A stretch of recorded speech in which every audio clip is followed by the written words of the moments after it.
Hello friends, welcome to my channel. ఈరోజు మనం SSC CGL CHSL సంబంధించి ఆల్జీబ్రా నుండి మరికొన్ని ప్రీవియస్ క్వశ్చన్ నుంచి క్వశ్చన్స్ని సాల్వ్ చేద్దాం. అందులో ఫస్ట్ క్వశ్చన్ ఏంటి అంటే చూడండి, 243 whole to the power of n by 5 into 3 power 2n plus 1 whole by 9 power n into 3 power n minus 1 is equal to dash. Okay, the value of this expression is dash అని వాడు ఇచ్చాడు. ఇది కంప్లీట్గా ఘాతాంక న్యాయాలు అని తెలుగులో అంటారు, ఇంగ్లీష్లో అయితే లాస్ ఆఫ్ ఎక్స్పోనెంట్స్ మీద బేస్ అవుతుంది. లాస్ ఆఫ్ ఎక్స్పోనెంట్స్ అంటే ముందు మనం దీన్ని కొంచెం మాడిఫై చేసి రాద్దాం, మనకు అర్థమైపోతుంది. ఒకసారి చూడండి, 243 అంటే ఏంటి? 3 power 5గా రాయొచ్చా లేదా? సో 243ని 3 power 5గా రాయొచ్చు. 3 to the power of 5 whole to the power of n by 5 into into 3 power 2n plus 1 as it ఈస్గా రాసేయండి. బై 9ని ఏ విధంగా అడ్జస్ట్ చేయొచ్చు? 9ని 3 స్క్వేర్గా అడ్జస్ట్ చేయొచ్చు. 9ని 3 స్క్వేర్గా రాస్తే హోల్ పవర్ n ఉంది కదా, హోల్ పవర్ n ఇంటూ ఇది 3 power n minus 1. Okay, 3 power n minus 1. ఇక్కడ మీరు 3 power 5 ఎందుకు రాశారు? 3 3s are 9, 9 3s are 27, 27 3s are 81, 81 3s are 243. కాబట్టి 3ని 5 times మల్టిప్లై చేసాం కాబట్టి 3 power 5 అని రాసాం. ఓకే, ఇక్కడ మీకు ఒక ప్రాపర్టీ నేను లాస్ ఆఫ్ ఎక్స్పోనెంట్ని గుర్తు చేస్తాను. అదేంటంటే a to the power of m whole to the power of n is equal to ఏంటి? ఇలా power to the power property అంటారు దీన్ని. అంటే ఒక దానికి పవర్, ఒక బేస్కి పవర్ ఉండి దానికి హోల్ పవర్ ఉందనుకోండి, సింప్లీ ఆ రెండు పవర్స్ని మల్టిప్లై చేస్తే సరిపోతుంది. అంటే a to the power of m into n అంటే దీని పవర్లో ఆ రెండింటి యొక్క ప్రోడక్ట్ వేసేస్తే సరిపోతుంది. సో ఇలాగే మీరు చూసుకుంటే ఇక్కడ ఏంటవుతుంది? 3 to the power of 5 ఉంది, ఇక్కడ హోల్ పవర్ n by 5 ఉంది. సో ఇప్పుడు ఏం చేస్తే సరిపోతుంది?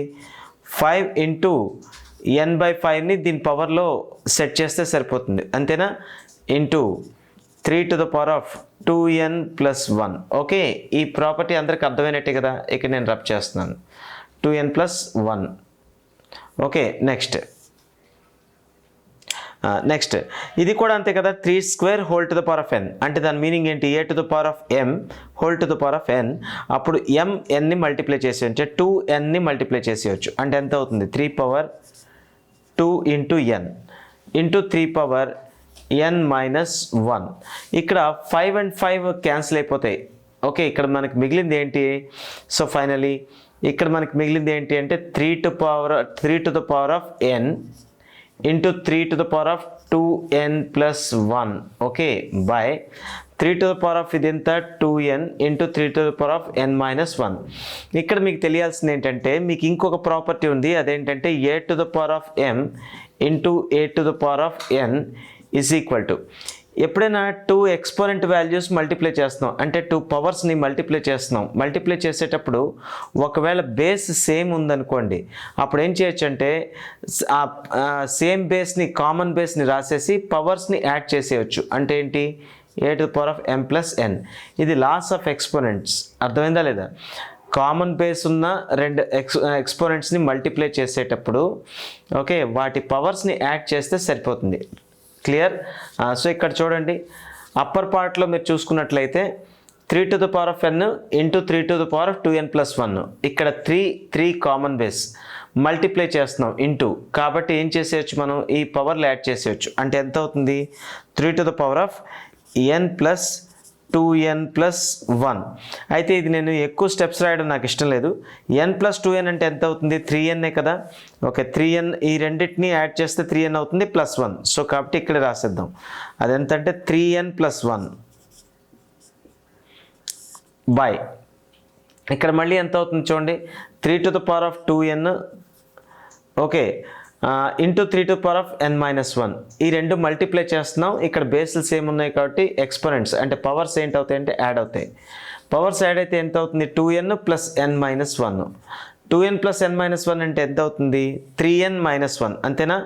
అంటే 3n-1 అవుతుంది. ఇక్కడ రాసిద్దాం 3n-1. ఇప్పుడు మళ్ళీ మరొక ప్రాపర్టీ ఉంది ఏంటి అంటే a⁴m/a⁴n.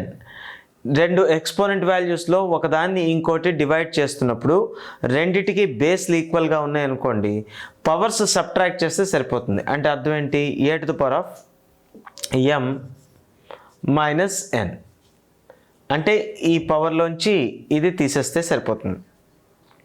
లేదా 1/a⁴n-m అని కూడా రాయొచ్చు. సో కాబట్టి ఇక్కడ మనకి ఏంటవుతుంది a⁴m-n కామన్ బేస్ డివిజన్ ఉన్నప్పుడు. ఇక్కడ డివిజన్ ఉంది, కామన్ బేస్ ఉంది. సో మీరు ఏం చేసుకోవచ్చు 3e power minus this power అంటే ఎంత 3n+1 మైనస్ ఆఫ్ 3n-1 అంతే కదా. సో కాబట్టి ఇది ఏంటవుతుంది దిస్ 3 పవర్. ఓకే, సో ఇప్పుడు మీకు ఒక్కసారి చూడండి, ఇక్కడ బ్రాకెట్ తీసేయండి 3n+1. ఇప్పుడు ఇక్కడ బ్రాకెట్ రిమూవ్ చేయాలంటే ఏం చేస్తారు మీరు మల్టిప్లై చేస్తారు మైనస్ సింబల్తో. మైనస్ సింబల్తో మల్టిప్లై చేస్తే మైనస్ ఇంటూ +3n -3n కాబట్టి ఇది మైనస్ అయిపోయింది. ఇక్కడ మైనస్ ఇంటూ మైనస్ ప్లస్ అయిపోయింది. ఇక్కడ బ్రాకెట్ రిమూవ్ చేసేయచ్చు. ఇప్పుడు మీరు జాగ్రత్త చూడండి, ఈ పవర్లోని 3n and -3n get cancels. ఇక్కడ మనకు మిగిలింది ఏంటి 3⁴1+1 అంటే ఎంత 3^2 3² వచ్చింది. 3² అంటే ఎంత 9 కదా. సో కాబట్టి మన ఆన్సర్ ఎంత అయింది అంటే 9 అయింది. అయితే ఈ క్వశ్చన్కి ఆన్సర్ అనేది మనకి ఏ ఆప్షన్లో ఇచ్చాడు అంటే 9 అనేది ఎన్నో ఆప్షన్ ఉంది సెకండ్ ఆప్షన్. సో కాబట్టి మన ఆన్సర్ ఏంటంటే ఆప్షన్ నెంబర్ 2 అనమాట.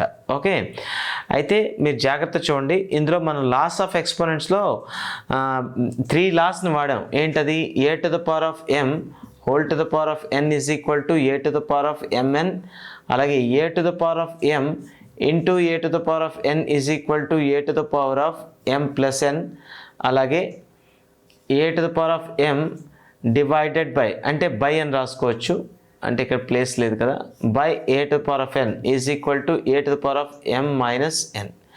ఈ 3 ప్రాపర్టీస్ వాడి ఈ ప్రాబ్లం చేయబడుతుంది. ఓకే, సో ఎనీవేస్ ఈ లెక్కకి ఆన్సర్ అయితే మాత్రం ఏంటంటే option number 2. Option number 2 ఏంటుంది 9. Okay, next problem.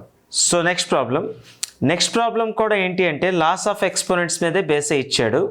Okay, అదేంటి అంటే ఇఫ్ 5x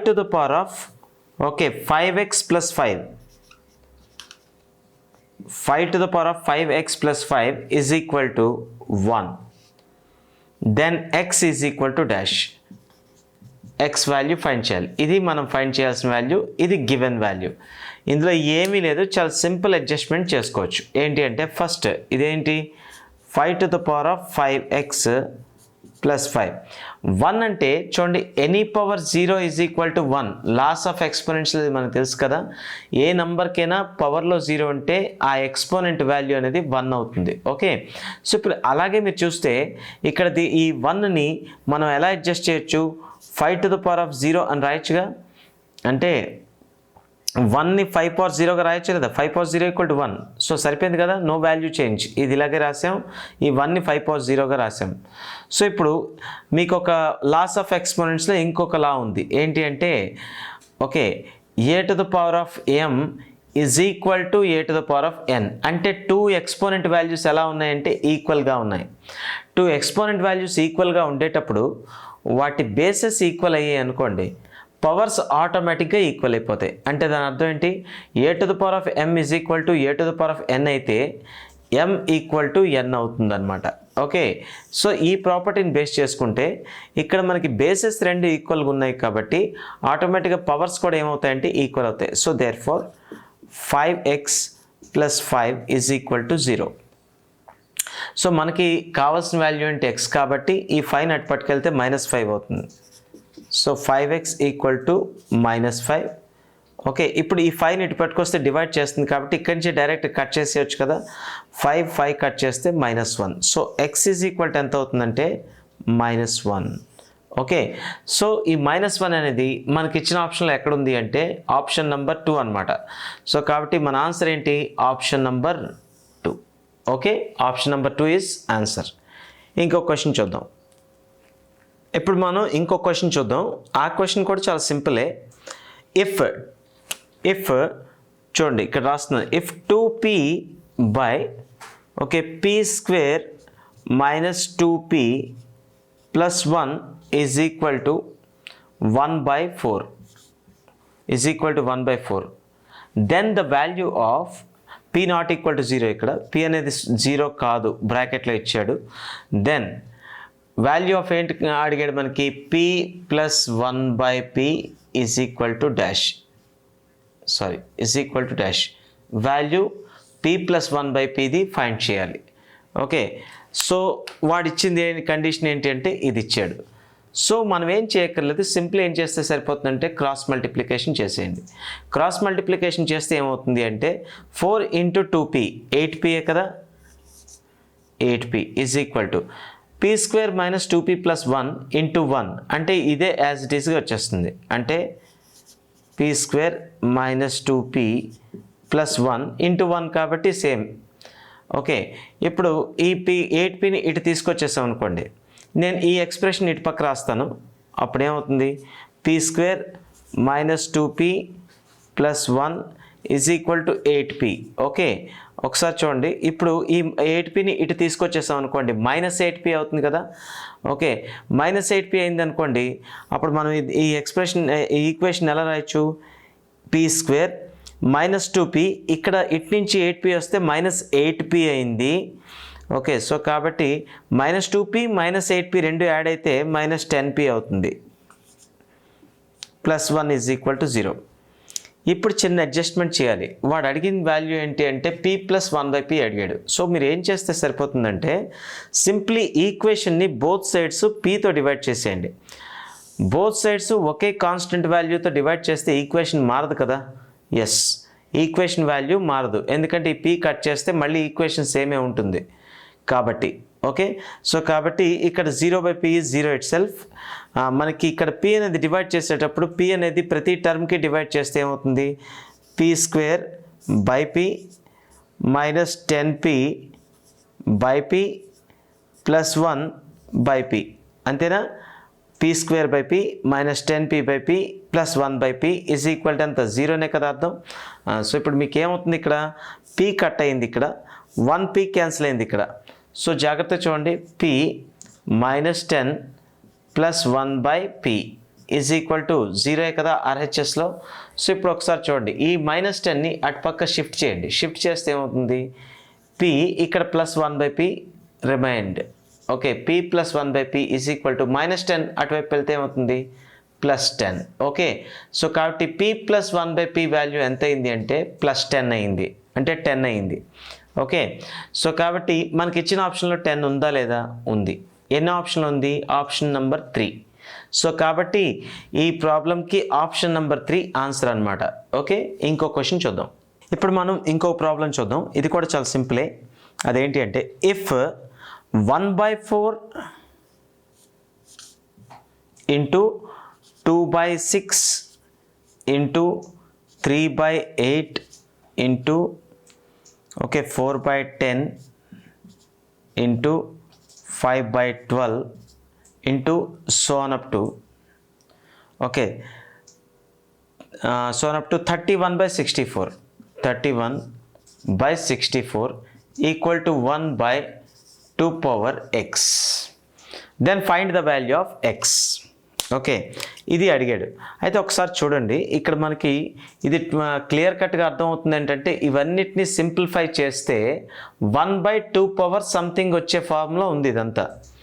ఓకే, ఇక్కడ మీరు జాగ్రత్తగా అబ్జర్వ్ చేశారనుకోండి, అప్పర్ పార్ట్ న్యూమరేటర్స్ అన్నీ ఏమున్నాయి? 1 2 3 4 5 6 7 అలాగే 31 వరకు. ఇవన్నీ ఏంటి? న్యాచురల్ నెంబర్సేనా?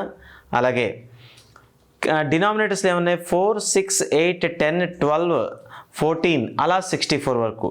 ఇవన్నీ ఏంటి? 4 నుంచి స్టార్ట్ అయ్యి కంటిన్యూస్ ఈవెన్ నెంబర్సే కదా, కాన్సిక్యూటివ్ ఈవెన్ నెంబర్స్. సో కాబట్టి మీకు ఇక్కడ అర్థం అవుతుంది ఏంటంటే ఇక్కడ 4 నుంచి 64 వరకు ఈవెన్ నెంబర్స్ ఉన్నాయి. క్లియర్? 4 నుంచి 64 వరకు ఈవెన్ నెంబర్స్ ఉన్నాయి. ఇక్కడ 1 to 31 వరకు న్యాచురల్ నెంబర్స్ ఉన్నాయి. క్లియర్ అయినా? ఇవన్నీ మల్టిప్లై అవుతున్నాయి. సో కాబట్టి ఇక్కడ మీరు ఇప్పుడు క్యాన్సిల్ చేద్దాం. క్యాన్సిల్ చేసేటప్పుడు చిన్న ట్రిక్ ఉంటుంది. ఇక్కడ 2 2s are 4, okay, 3 2s are 6, 4 2s are 8, 5 2s are 10. ఇక్కడ దీని తర్వాత 6 ఉంటుంది కదా, 6/14 ఉంటుంది కదా, సో 6 2s are. ఇలా అన్నీ క్యాన్సిల్ అయిపోతున్నాయి, అంటే న్యూమరేటర్స్ అన్నీ పోతున్నాయి చూడండి. అలాగే ఈ లెక్క ప్రకారం మీరు చూస్తే ఈ ఫ్రాక్షన్ కంటే ముందు ఫ్రాక్షన్ ఏంటి అవ్వాలి? ఇవి కంటిన్యూస్ న్యాచురల్ నెంబర్స్ కాబట్టి దీనికంటే ముందు ఉండే న్యాచురల్ నెంబర్ 30 అవ్వాలి బై, ఓకే, ఇవి కంటిన్యూస్ ఈవెన్ నెంబర్స్ కాబట్టి దీని ముందుండే ఈవెన్ నెంబర్ 62 అవ్వాలి. అంతేనా? అప్పుడు మనకి ఆటోమేటిక్గా 31 2s are 62 క్యాన్సిల్ అయిపోతుంది. అంతేనా? సో కాబట్టి ఇప్పుడు ఒకసారి చూడండి, 2 2 2 2 2 ఇలా 2లు వచ్చాయి. అలాగే ఇక్కడ 64 అనేది ఉండిపోయింది, ఎందుకంటే దీని తర్వాత ఫ్రాక్షన్ ఇంక లేదు కాబట్టి. సో పైన అన్నీ చూస్తే 1లే ఉన్నాయి, ఇంక పైన ఇంకేం లేవు. ఓకే, అప్పర్ పార్ట్లో ఇంకేం లేవు. లోవర్ పార్ట్లో 2లు వచ్చాయి.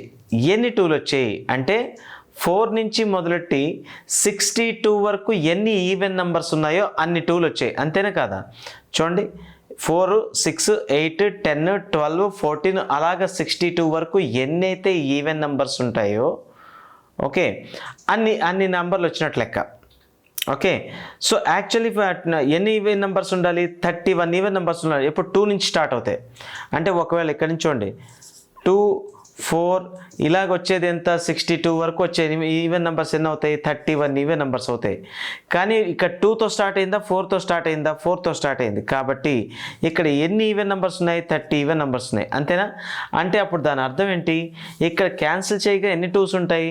30 2s వచ్చాయి ఇక్కడ అన్నీ క్యాన్సిల్ చేయగా. ఓకే, ఈ ఫ్రాక్షన్స్ అన్నీ క్యాన్సిల్ చేయగా వచ్చినవి డినామినేటర్స్లో ఎన్ని వచ్చాయంటే ఇలా 2 2 2 2 ఇలాంటి ఎన్ని 2లు వచ్చాయంటే 30 2s వచ్చాయి.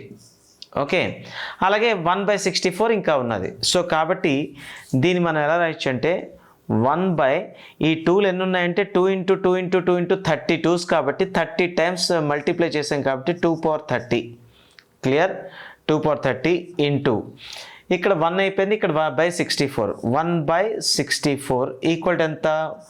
1/2^x వాడు ఇచ్చాడు. ఓకే, సో నౌ 2^64ని ఎలా రాయొచ్చు?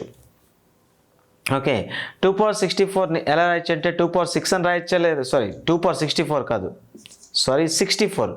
64ని ఎలా రాయొచ్చు? 2^6 అని రాయొచ్చా లేదా? ఎందుకు? 2 2s are 4, 4 2s are 8, 8 2s are 16, 16 2s are 32, 32 2s are 64. కాబట్టి 2^6 అని రాయొచ్చా? రాసేయచ్చు. సో ఇక్కడే రిప్లేస్ చేస్తాను 2^6. ఓకే, ఇప్పుడు ఒకసారి చూడండి, ఇది ఏంటవుతుంది?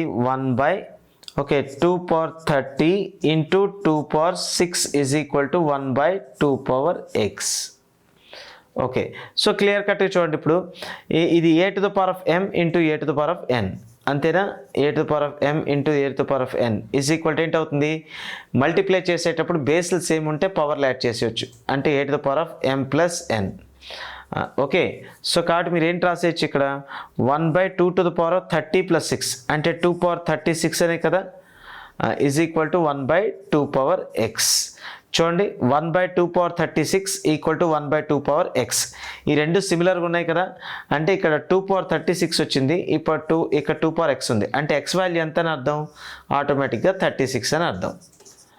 ఓకే, సో కాబట్టి x value is 36. Okay, so ఇక్కడ మనకి ఆన్సర్ అనేది ఏ ఆప్షన్లో ఉంది? Option number 3. సో కాబట్టి ఆప్షన్ నెంబర్ 3 మన ఆన్సర్ అనమాట. అయితే ఒక్కసారి చూసుకోండి, ఇక్కడ వరకు వచ్చాక ఈ ప్రాబ్లమ్ని అందరూ సాల్వ్ చేస్తారు, but this is not difficult. ఇక్కడ మనకి క్యాన్సిల్ చేస్తే ఎన్ని 2లు వచ్చాయని తెలియడమే ఇక్కడ ఇంపార్టెంట్. సో అదే మళ్ళీ మరొకసారి గుర్తు చేస్తున్నాను. ఇక్కడ 4 6 8 10 12 ఇలా ఎంత? 62 వరకు వచ్చే నెంబర్స్. 4 నుంచి 62 వరకు ఎన్ని ఈవెన్ నెంబర్స్ అవుతాయి అంటే 30 ఈవెన్ నెంబర్స్ అవుతాయి. సో కాబట్టి ఇక్కడ క్యాన్సిల్ చేస్తే ప్రతిదీ 2లు మిగులుతున్నాయి. ఇలాంటి 2లు ఎన్ని మిగులుతున్నాయి మనకి? 32 2లు మిగులుతున్నాయి, సారీ 30 2s మిగులుతున్నాయి ఇక్కడ. అంతేనే కదా? ఇలా 31తో క్యాన్సిల్ చేస్తే 31 2s రావాలి, కానీ ఇక్కడ 4తో స్టార్ట్ అయింది కాబట్టి 32సే వస్తున్నాయి. ఎందుకంటే ఇవన్నీ 30 టర్మ్స్. ఇవి ఎక్కడి నుంచి ఎక్కడి వరకు, ఇక్కడి నుంచి ఇక్కడ వరకు 30 టర్మ్స్. ఓకే, 1/64 సపరేట్గా ఉంది. So 2 into 2 into 2 into 2 30 times కాబట్టి 2 power 30 into 1/2 power 6. So this is further simplified.